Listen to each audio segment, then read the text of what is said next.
Shame and guilt. What is the difference? Why is that difference important? And how does it relate to one of the main themes in K-pop Demon Hunters? Hi, I'm Laura from Your Little Sisters Productions, and I love talking about stories, especially ones that I feel have great lessons attached to great storytelling. And K-pop Demon Hunters is just that.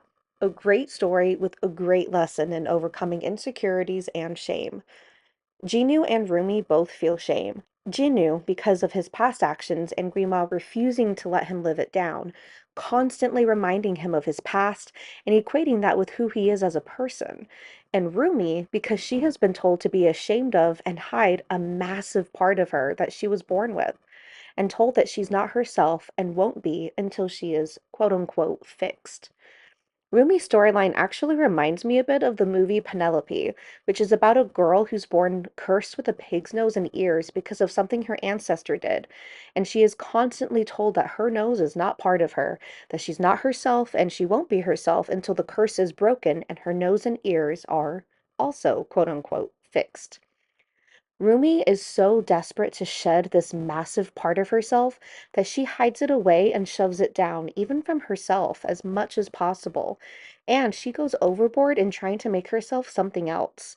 So much so that it starts to affect the very thing she has hung her hat on being her saving grace, i.e., her voice. Her voice heals when she starts confiding in Jinyu about her patterns and how they have made her feel like a mistake her whole life.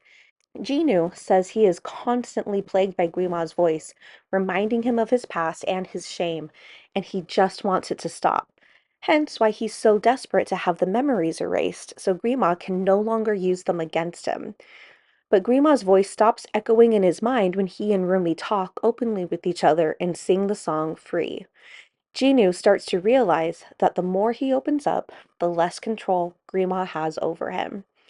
Of course, Grima just doubles down his efforts to isolate Jinyu and scare him into going back to the original plan, telling him that the only one who can free him is Grima himself. And despite the fact that Jinyu was just able to have a moment of peace of his own accord, he agrees. 400 years is a long time to have shame shoved down your throat 24/7.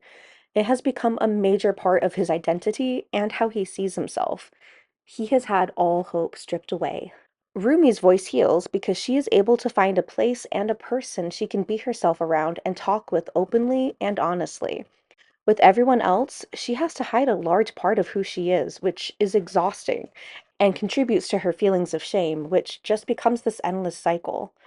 Talking with Jinyu interrupts that cycle and gives her supposed shame a much needed outlet, allowing her voice to come back. Shame tells us that we are our mistakes, that because we have something that is less than perfect about us, or because we made a wrong decision, that is who we are, and we can never change or improve ourselves. Shame would have us hide away those parts of ourselves out of fear of being found out. Guilt, however, tells us that we have done something that goes against who we really are or who we want to be, and it encourages us to try and make amends where possible so we can move forward and do better next time. Shame keeps us down. It makes us want to hide, and it can cause fear and even anger. Guilt, when used properly, can help us see where we can improve and drives us to do so.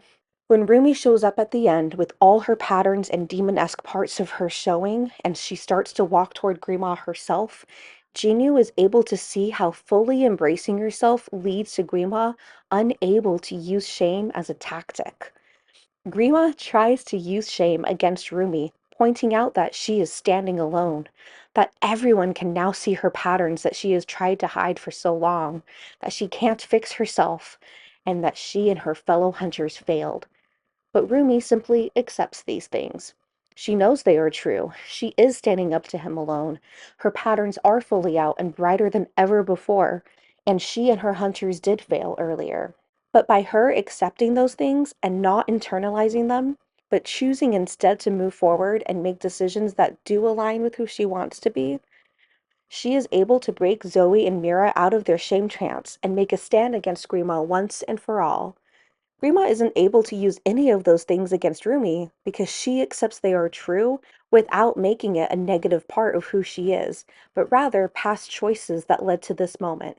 She accepts the demon side of herself, uses her mistakes as a learning opportunity, and finds her inner strength in moving forward as her fully realized self. Grandma uses Zoe's and Mira's insecurities against them at the end as well, pointing out Mira's fear of not deserving a family and Zoe's fears of not being good enough while also being too much for people to handle. And because they had also been taught by Celine that they must hide their fears and faults, they never worked through those insecurities or even fully accepted that they had them in the first place. They did the same thing that Rumi did, tried to shove those parts of themselves down rather than talking it out or working through it. The truth is, we all have something or things that are part of us that we wish weren't, whether it's past choices, bad habits, insecurities, or pain that we feel the need to keep hidden. But the antidote to shame isn't to shove those parts of ourselves down and hide, and it's certainly not to make it such an integral part of ourselves that we center our whole identity around it. The antidote to shame is light. Shine a light on the darkest part of yourself, and the shadows flee away, and you can see it for what it really is: fear. Fear of being unwanted, unloved, not good enough, or simply just not good. Hiding shame away gives it power over you. It makes the shadows around it stronger. But letting it out into the light diminishes the darkness and allows the cracks in yourself to be healed. And that is my main takeaway from K-pop Demon Hunters. Jinwoo is able to make a different choice at the end because he sees the freedom, power, and light that Rumi is able to have because she has moved past her shame. She could have just run and hid, not wanting to expose her demon side to the world, especially not knowing for sure if Zoe and Mira would accept her or join her against Grima. But she decided that enough was enough, and in the end, so did Jinwoo. That's why he says that she did free him, because he finally saw a way for him to make a choice not rooted out of fear or desperation from shame. But what do you guys think? Have you seen K-pop Demon Hunters yet? And how many times have you seen it? It's 3 times for me so far, with the soundtrack being played at least once a day. But let us know in the comments below what you thought of the movie, if you think I'm spot on or way off base with my analysis of the role Shane played in the movie. And remember to hit those like and subscribe buttons to see more videos like this, and I'll see you in the next one.